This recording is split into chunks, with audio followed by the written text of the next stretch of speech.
Somos todos agentes de mudança e juntos podemos transformar o mundo. É agora ou nunca, um podcast EDP que discute o presente e procura soluções para um futuro mais sustentável. Bem-vindos a mais um episódio do podcast É Agora ou Nunca, um podcast EDP sobre sustentabilidade. Hoje vamos falar sobre finanças sustentáveis. Vamos perceber conceitos como fatores ESG, como investimento de impacto e perceber de que maneira é que o investimento sustentável ajuda a promover o desenvolvimento sustentável e a mitigação das alterações climáticas. E tem connosco, como sempre, dois especialistas nesta matéria. Temos Gilda Caetano, formada em Economia e especializada em Estudos Ambientais pelo ISEC, começou o seu percurso profissional no Ministério de Planeamento e Administração Territorial, logo de seguida, em 1988, entrou na EDP, onde ao longo de mais de 3 décadas trabalhou como economista. Sobretudo desde 2005 tem-se dedicado às finanças sustentáveis na direção de sustentabilidade da EDP. Tenho também comigo Nuno Brito Jorge, formado em Engenharia pela Universidade Católica, a sustentabilidade fez sempre parte do seu caminho, trabalhou no Parlamento Europeu e na EDP. Em 2013 fundou a Copérnico, uma cooperativa para as energias renováveis, onde ainda hoje é presidente. Em 2017 criou também a GoParity, uma plataforma de crowdfunding que apoia projetos de energia sustentável. É membro do board da Rescope, a Federação Europeia de Cooperativas para Energias Renováveis. Obrigada aos dois por estarem aqui comigo e se calhar vamos começar pela pergunta geral que temos feito sempre nos podcasts, que é de que maneira é que as finanças sustentáveis se alinham com os Objetivos de Desenvolvimento Sustentável e se calhar começa aqui pelo Nuno. Olá, Catarina, olá Gilda e obrigado. Então a pergunta acho que é uma pergunta que tem uma resposta bastante direita, que é a forma como nós vemos pelo menos as finanças sustentáveis é de facto aquela forma de utilizar o nosso dinheiro em que nós sabemos que ele está a ser aplicado em contribuir para pelo menos um dos Objetivos de Desenvolvimento Sustentável das Nações Unidas. Portanto, trata-se um bocado de dar tangibilidade ou traçabilidade àquilo que é feito com o nosso dinheiro quando nós o estamos a investir ou quando o temos parado numa conta. Ok. Portanto, se tivermos de pensar assim, num ou dois Objetivos de Desenvolvimento Sustentável que são assim diretamente impactados, para quem é leigo no assunto, como eu diria todos, não é? Porque a partir do momento em que estamos a aplicar dinheiro, a movimentar dinheiro na economia, estamos a afetar tudo. Mas se calhar quais é que são aqueles que são mais alinhadinhos com as finanças sustentáveis? Olá.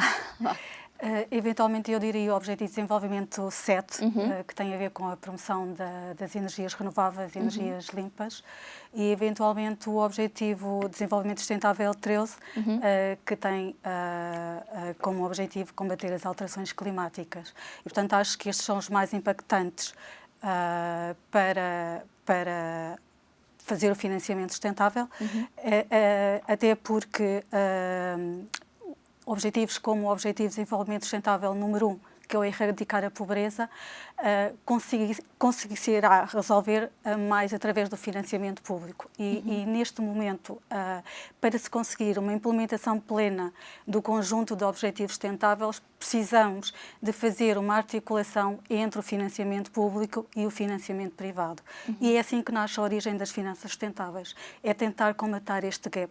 Um gap que não é conseguido através só do financiamento público. Tocámos aqui devíamos ter se calhar começado por aqui, que é o que é que são as finanças sustentáveis, não é? Que a Júlia estava a começar a dar início a esta resposta. Se quisermos ser muito pragmáticos, para quem nunca ouviu falar sobre este tema, o que é que são finanças sustentáveis? Como é que finanças podem ser sustentáveis ou insustentáveis? Então, finanças sustentáveis é, no fundo...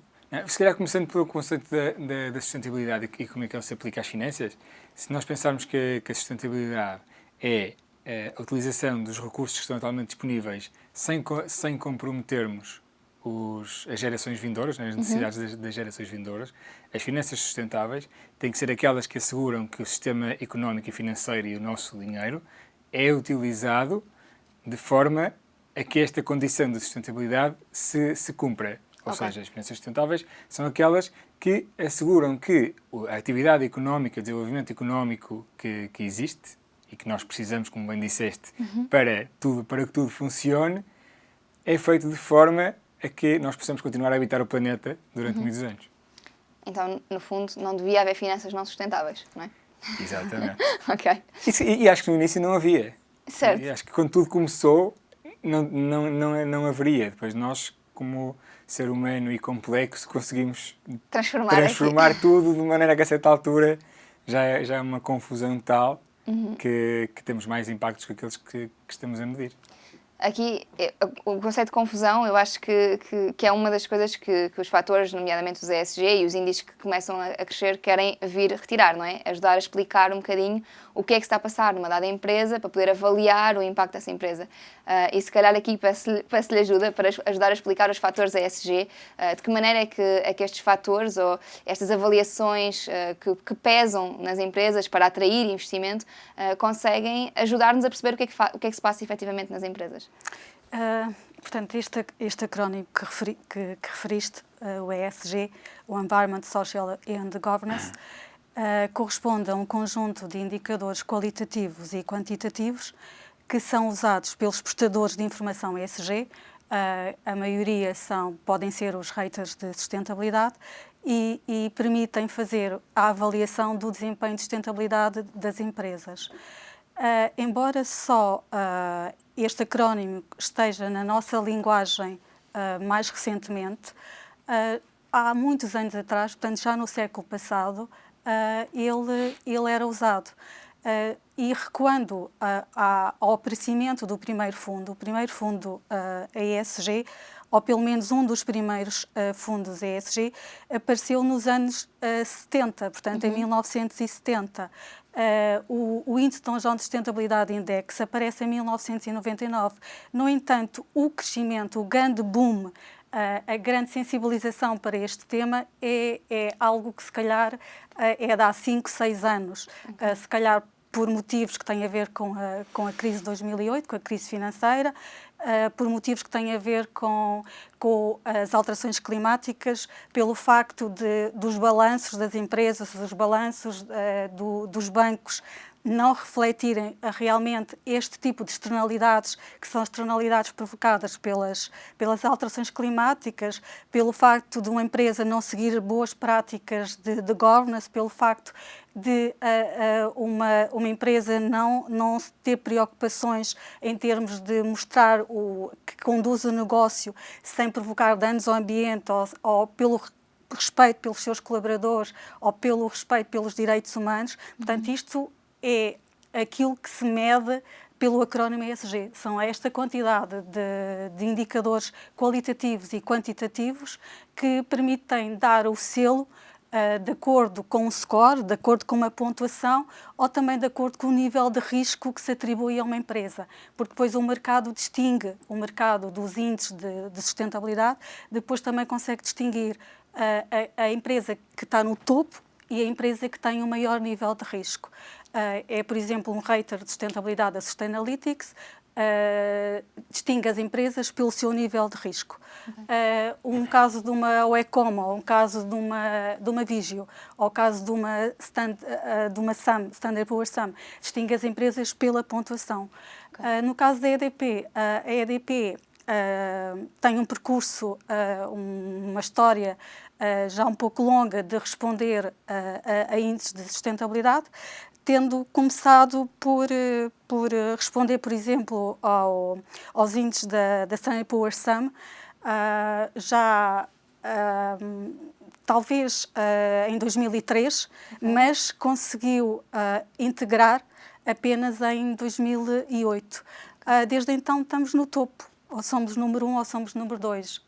E a nível de risco, por exemplo, da Sustainalytics, estamos num nível de risco médio, sendo que ainda estamos num nível que dá para evoluir, mas já é considerável. Sim, porque numa escala de 0 a 100, o nível médio é no número 22, por exemplo. Okay. Portanto, estamos muito bem. Certo, achava que seria no 50, não, mas não, certo, não, 22 já é bastante melhor. Não, estamos a nível 22 numa escala de 0 a 100 nível de risco e as nossas pontuações, por exemplo, dadas pela Standard Poor's Sum, são no topo, portanto andamos sempre ali num valor médio de 87 numa escala de 0 a 100. Portanto, somos considerados um bom ativo para se investir em termos de sustentabilidade. Isso é interessante ter falado do risco e de ser atrativo ou não, porque parece-me, lá está, do ponto de vista de alguém que é leigo no assunto, que quanto mais as empresas são responsáveis, mais atrativas se tornam para investidores. Portanto, isto é bom para toda a gente. É bom para toda a gente estarmos a falar sobre medir o impacto e medir as tais externalidades que há uns anos eram desconsideradas, como efetivamente elas existem. Tem de haver alguma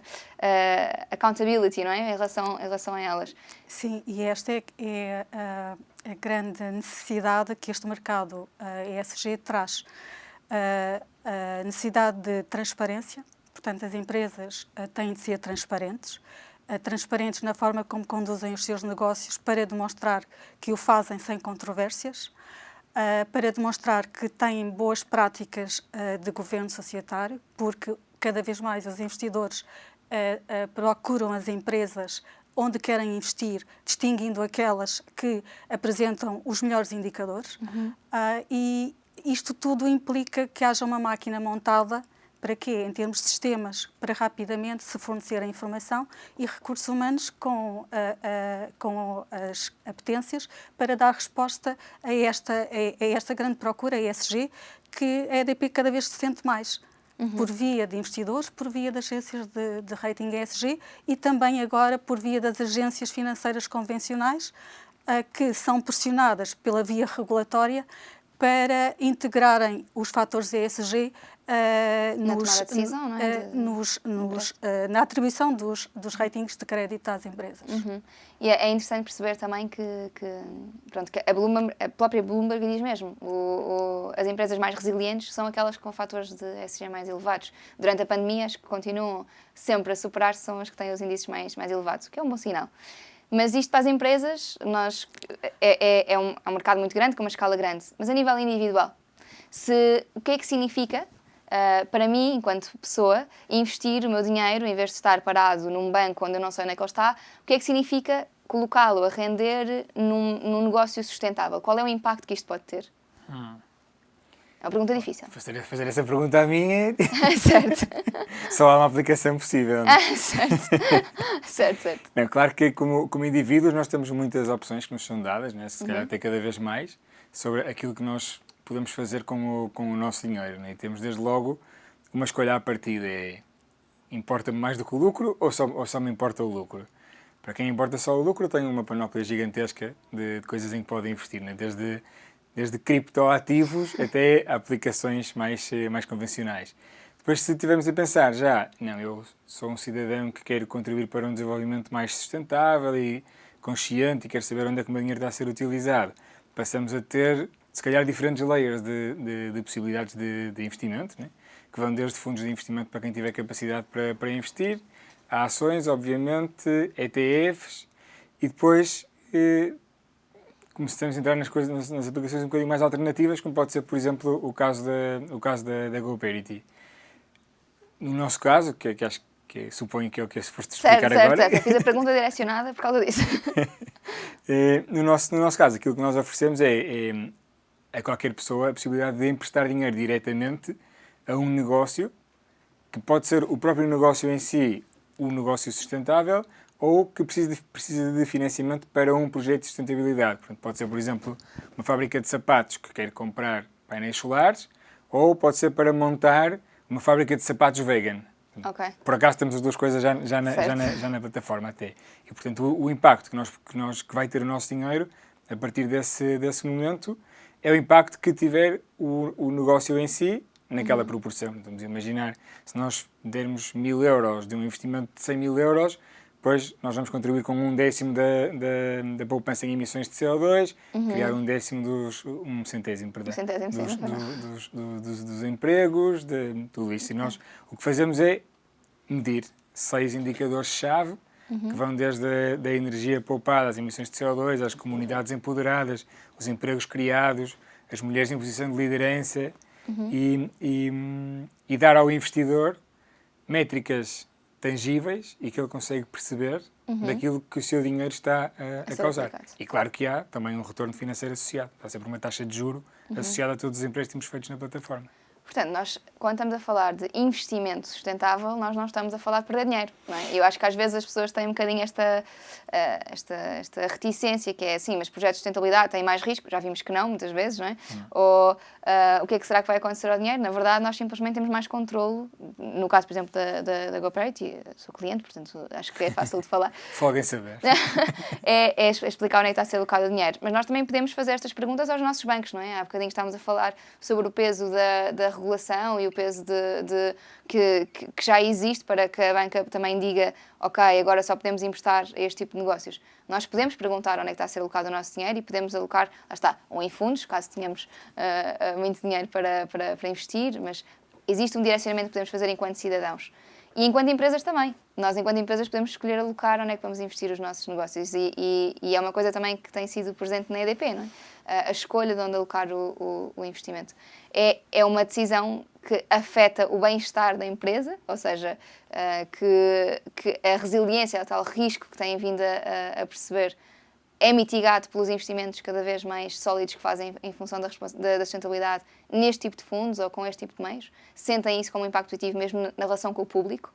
Portanto, é por questão direta entre as pessoas percebem que vocês estão a fazer este investimento e percebem que ao estar a ter energia da EDP estão a fazer uma escolha em prol do planeta, ou ainda acha que estamos muito distantes desde onde é que eu vou escolher o meu dinheiro para onde é que a empresa que eu estou a escolher está a investir o seu dinheiro? Esta pergunta dava para fazermos aqui andar à volta dela, porque no caso específico da EDP, o percurso da empresa onde eu trabalho, a estratégia começou a ser direcionada para as energias renováveis e definida que esse era o caminho, muito antes de haver uma grande pressão regulatória nesse sentido. Portanto, a orientação em 2006 foi investirmos em renováveis e a concretização... 2006, portanto, muito antes de... Ok. Sim, em 2006, certo. sim. E tem sido esse o percurso que a EDP tem feito até ao momento, sendo que neste preciso momento em que se fez o anúncio do novo plano estratégico, é sermos completamente renováveis em termos de potência instalada em 2030. E também anunciamos que não iremos produzir mais eletricidade com base em combustíveis fósseis a partir, portanto, de ser completamente free nesse tipo de energias a partir de 2025. Está quase. Sim, e portanto, começámos a anunciar também ao mercado que fizemos o descomissionamento, já foi anunciado de Sines o ano passado, e de algumas centrais em Espanha. Isto para dizer o quê? Que quando a EDP decide em 2018, por pressão também dos peers e pressão do lado dos investidores, em emitir verde. Portanto, a EDP faz em outubro a sua primeira emissão de obrigações verdes. Não foi no sentido de, ok, nós queremos mostrar que somos verdes, porque o nosso percurso já era verde, desde o anúncio da estratégia de 2006. Mas foi para dar um selo ao mercado, não é? um selo ao mercado financeiro de que estamos nesse caminho do caminho da sustentabilidade e que os impactos que aquele investimento que os investidores vão beneficiar são impactos ambientais que eram medidos por um conjunto de indicadores e que há um conjunto de progresso relativamente a esses impactos ambientais. É demonstrável. É demonstrável, porque é essa a grande vantagem quando se faz a emissão de acordo com um conjunto de procedimentos. E esses procedimentos seguem determinadas regras. E é essa a vantagem de se demonstrar o tal selo verde. Sim. É a traceabilidade, é a confiança que é depositada. O consumidor percebe isto, se calhar vocês trabalham muito diretamente com pessoas, não é? Porque eles ligam às empresas. reparam que temos um consumidor mais interessado em fazer este tipo de investimentos e que quer compreender como é que isto se processa a nível da ação individual, a nível da ação empresarial, ou acham que ainda falta muito em Portugal para chegarmos aí? Eu acho que estamos cada vez mais perto. Okay. Desde que quando trabalhas em sustentabilidade, no meu caso, por exemplo, estava habituadíssimo a ser sempre o único dos amigos que falava daquilo e mesmo quando trabalhava na EDP eu era o chato do ambiente, trabalhava no meio dos engenheiros e não sei o quê. Mas a EDP, já agora, disclaimer, quando falou em 2006, eu estava ainda em Bruxelas. E nessa altura, acho que a EDP ainda hoje ganha imenso com a visão que houve nessa altura de ser um dos primeiros grandes players de energias renováveis e com a compra da Horizon Energy nos Estados Unidos e que de repente ficou um dos maiores players mundiais. E acho que mesmo hoje, de facto, a EDP foi dos primeiros a traçar a prova que é possível. Este caminho. Portanto, que é possível para uma empresa portuguesa ainda por cima. Mas estava a dizer que nos últimos anos esta coisa de ser os maluquinhos da sustentabilidade existe cada vez menos e acho que está de facto cada vez mais mainstream. E uma das coisas que tinha aprendido foi: não julgues o mundo pelas pessoas à tua volta, porque nós estamos na sustentabilidade, falamos só com as pessoas da sustentabilidade, a certa altura achamos está toda a gente muito mais consciente, mas não está. E se nós hoje, não sei se vamos passear para o Colombo à tarde, nós vamos ver pessoas que se calhar 70% não estão-se a marimbar se há alterações climáticas ou se não há alterações climáticas ou finanças sustentáveis ou o que for. Mas acho que está, mas pelo menos o conceito já é familiar de certeza. E se calhar também já são sensíveis à marca que lhes deu o estímulo certo para fazerem a compra. Ou seja, eu acho que ainda não é o cidadão que lidera esta transição, já são os consumidores que metem muita exigência, mas não tenho nenhuma dúvida que os últimos 2 anos, desde os plásticos à Greta Thunberg e depois a pandemia, estão a despertar muitas consciências. E nós, no nosso caso, temos um nível de exigência enorme dos nossos utilizadores. Ou seja, se nós abrirmos um projeto que é de painéis fotovoltaicos num centro comercial, nós vamos receber e-mails de pessoas a dizer: atenção, tudo bem que isto é energia solar, mas há ali promoção do consumo não sustentável, certo? Portanto, as pessoas estão despertas para isto. A vantagem é que podemos não alocar aí o dinheiro. Exatamente, podemos escolher onde é que coloca na mesma. Exato. Isto é muito interessante, porque quando eu estava a falar aqui do consumidor puxar, e há bocadinho falámos da regulação também puxar, o que é que falta fazer? O que é que falta fazer para mostrar que esta mudança é possível, é desejada? E lá está, temos o exemplo da EDP, uma empresa gigante que trabalha num dos segmentos mais importantes para as alterações climáticas, que é a energia, e que conseguiu dar este passo gigante. O que é que precisamos fazer para que isto se torne um mainstream? Há pouco, antes de entrarmos, falávamos sobre como há 2 décadas as pessoas que queriam as renováveis eram vistas assim como um bocado as hippies de serviço, não é? O que é que falta para agora? Chegámos a um ponto em que já nem sequer é uma questão e que só vai haver investimento sustentável. Eu acho que já não há retorno. Ok, estamos já lançados. Sim, já não há retorno. Estamos num momento de viragem em que o paradigma do financiamento é o financiamento sustentável. E o que é que isto significa? Significa que tem de haver absorção pelos vários intervenientes do mercado financeiro, neste caso as empresas, os bancos, os investidores, os reguladores, os governos, os cidadãos. É claro que os cidadãos estão no fim da cadeia estão no fim da cadeia, mas os sinais começam por vir por via da regulação e ela está aí. Ela começou a ser desenhada a partir de... Eu foco-me sempre em 2015, porque é o marco do Acordo de Paris, é o marco do aparecimento das recomendações da Task Force para o reporte da informação financeira relativa ao clima e também a 2017, em que o Banco Europeu de Investimentos faz a sua primeira emissão verde. E, portanto, os sinais começaram ali e a regulação começou a desenvolver-se. no caso europeu, com a constituição de um grupo de trabalho específico mandatado pela Comissão Europeia nesse sentido, em que esse grupo é mandatado para elaborar um livro de recomendações do que seriam as finanças sustentáveis.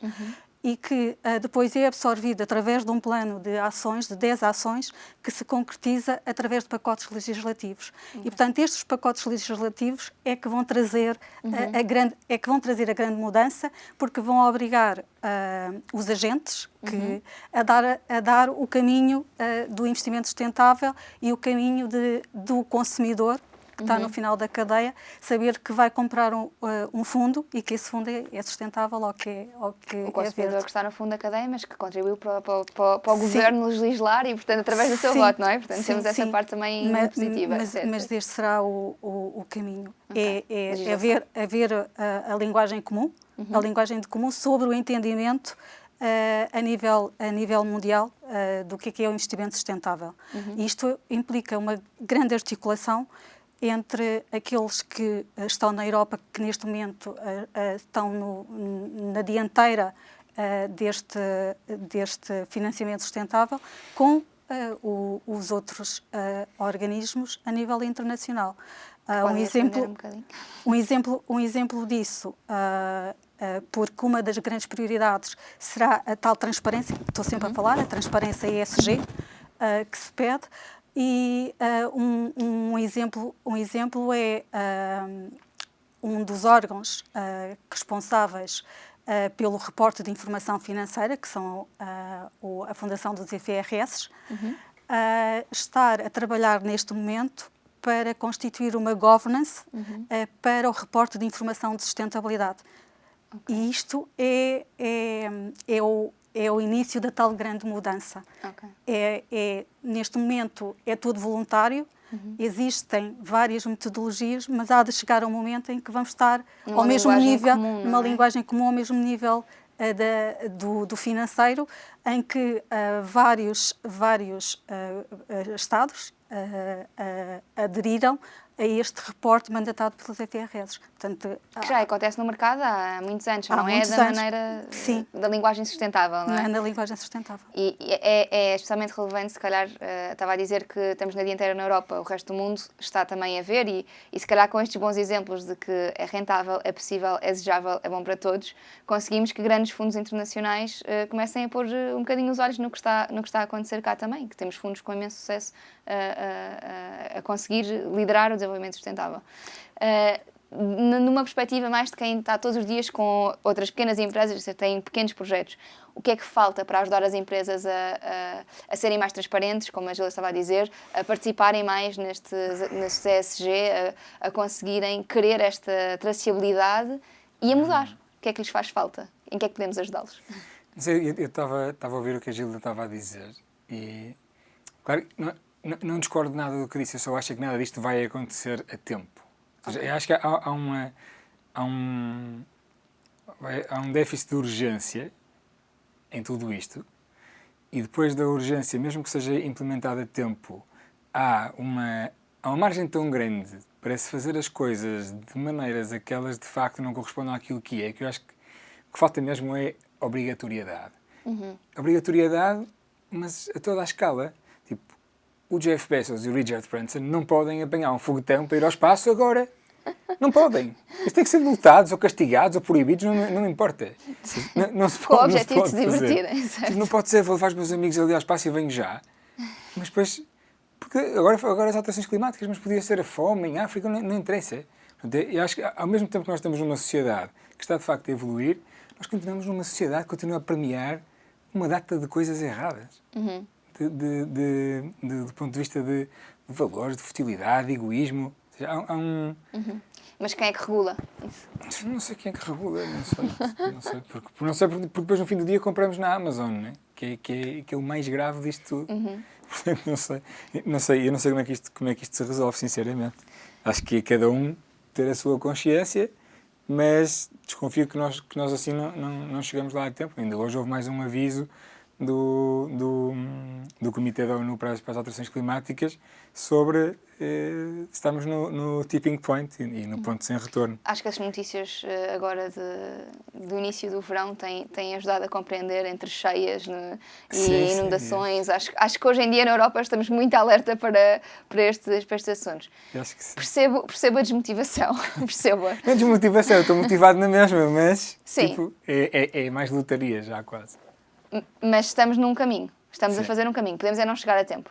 Então, Exato. Vamos pôr isto ao contrário, que é, se calhar, do ponto de vista do consumidor, porque, de facto, é verdade, nós, por um lado, as entidades regulatórias estão cada vez mais em cima do assunto, por outro lado, as empresas também estão cada vez mais em cima do assunto, por outro lado, temos o cidadão a comprar na Amazon, ok?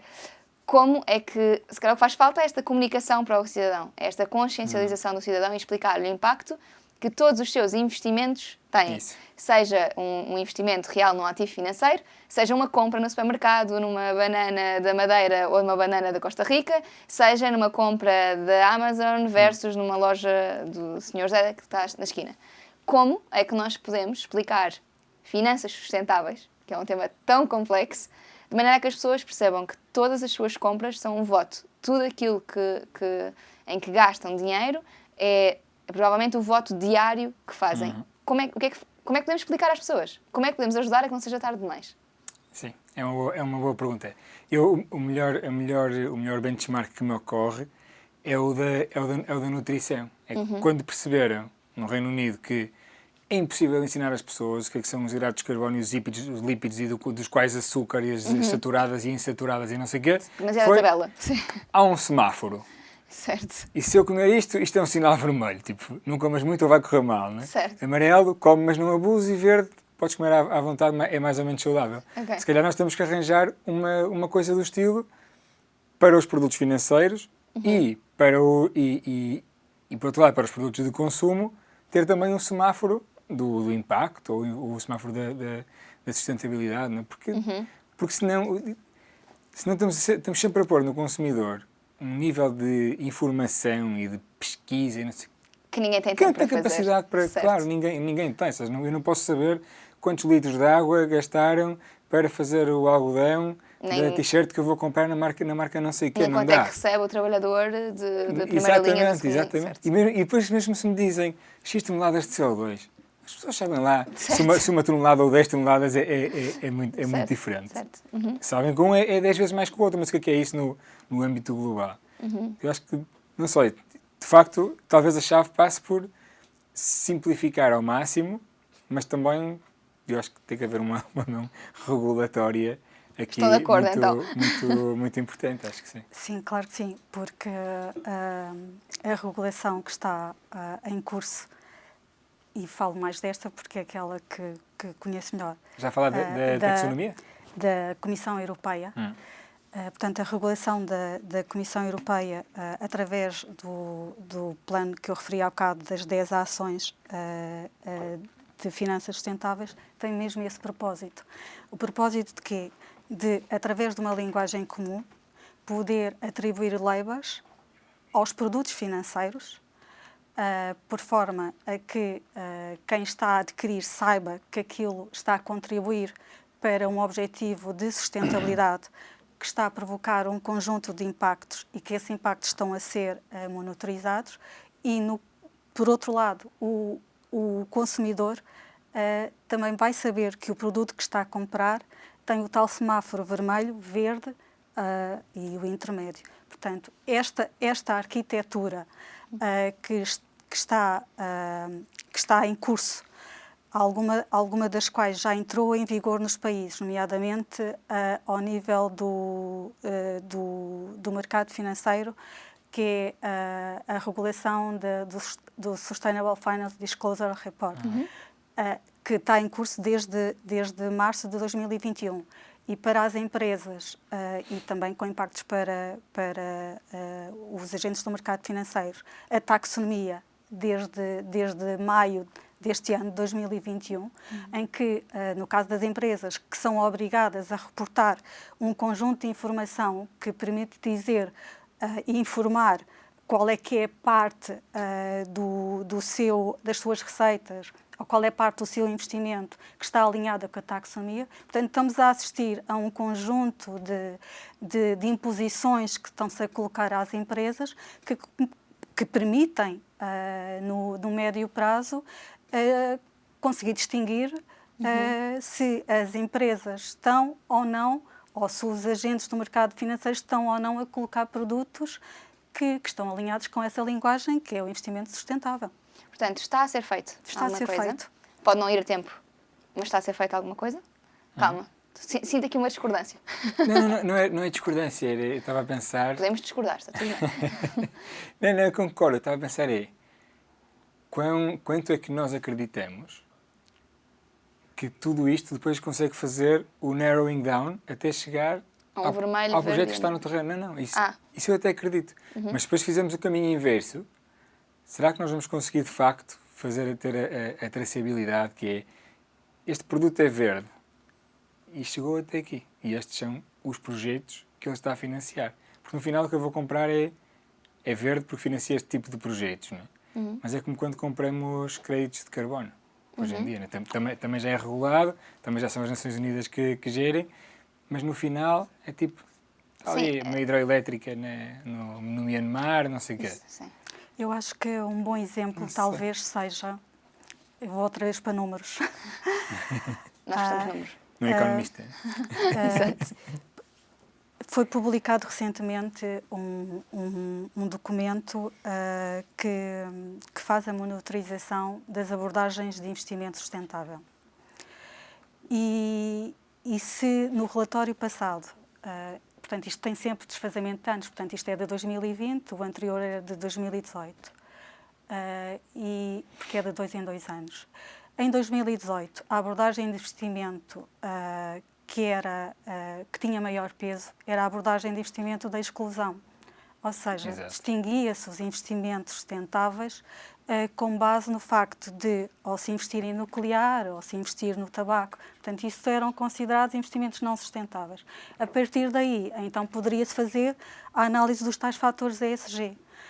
Em 2020, o que é que se assistiu? Esta abordagem perdeu o primeiro lugar para a abordagem dos fatores ESG. Portanto, os bancos, os agentes do mercado financeiro começam a sentir a pressão regulatória, porque deles dependem, para integrar os fatores ESG. O que é que isto significa? Que significa que têm de começar a demonstrar nos seus websites, por exemplo, não é? Qual é que é a sua política, qual é que é a sua estratégia. E, adicionalmente, também têm de demonstrar que os produtos que estão a colocar no âmbito da tal regulação que há pouco falei, que é a Sustainable Finance Disclosure Regulation, têm que demonstrar se esses produtos estão a servir o objetivo A ambiental, o objetivo B ambiental, ou que tipo de características ambientais e sociais eles estão a servir. Portanto, há esta pressão regulatória para se consiga demonstrar. Para se consiga demonstrar. É claro que isto tem prazos, ou seja, porque não é de repente que se muda a orgânica. Da mesma forma que no século passado as empresas não se adaptaram logo às normas IFRS. Portanto, tudo tem o tempo de maturação e de aprendizagem. Porque isto do mundo ESG não é numa hora ou não é 2 horas que nós captamos o significado e o entendimento para mostrar. Mas é claro que a regulação vai nos ajudar com os seus timings, com o seu faseamento, para permitir que todos, para que ninguém fique para trás. Então, se tivéssemos de escolher uma ação individual, assim que quem estiver a ver-nos desligar este episódio, que possa pôr em prática em função de finanças sustentáveis para melhorar essa parte da sua vida, o que é que pode fazer? Essa pergunta a mim é fácil, não é? Tudo bem, a resposta que for. Ir ao site da GoParity, abrir uma conta e fazer o seu primeiro investimento sustentável para se tornar um investidor de impacto. Para quem não tem este viés de... Não, estou a brincar. Uma ação que um indivíduo possa fazer hoje que possa ajudar a melhorar o seu contributo para a sustentabilidade no que diz respeito às finanças sustentáveis? Ocorreu-me Sim? Ocorreu-me visitar o site da EDP na área da sustentabilidade e visitar a nossa página do Sustainable Finance e Aprender mais sobre o tema, no fundo, não é? e contactar-nos para falarmos um pouco mais sobre o tema. Boa, perfeito. Se calhar encerramos aqui com um mix da abordagem dos dois, que é, efetivamente, está alguma coisa a ser feita em relação às finanças sustentáveis, parece que estamos no bom caminho, poderá não vir a tempo, não é? E isto só é a prova de que é mesmo agora ou nunca. Somos todos agentes de mudança e juntos podemos transformar o mundo. É agora ou nunca, um podcast EDP que discute o presente e procura soluções para um futuro mais sustentável. Acompanhe o podcast É Agora ou Nunca no Spotify ou em edp.com.